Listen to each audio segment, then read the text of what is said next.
Institute of Civil Engineers Convention gaganapin sa Davao City. Nagbabalik si Pengalinho para sa detalye. Sa Davao City na gagawin ang Philippine Institute of Civil Engineers o PICE Davao Chapter. Ang National Board ay pinagmunuan ni Department of Public Works and Highways o DPWH Assistant Secretary Eugenio Pico Jr.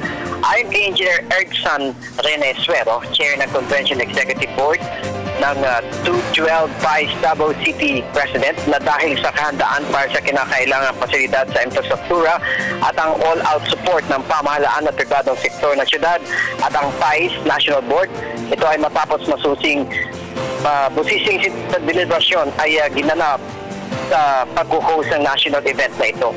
Ito na rin, Anya, ang ikatlong pagkakataon na ang Davao ang host ng PICE na kinukonsiderang may malaking delegasyon ng mga civil engineers sa bansa, kung saan inaasahang mahigit sa 5,000 delegado ang dadalo dito.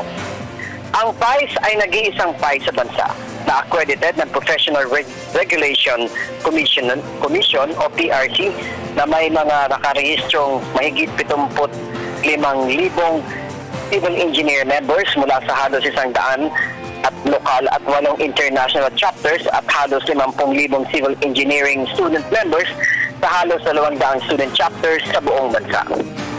Para sa Telebisyon ng Bayan, Pengalinho, Radyo ng Bayan, Davao.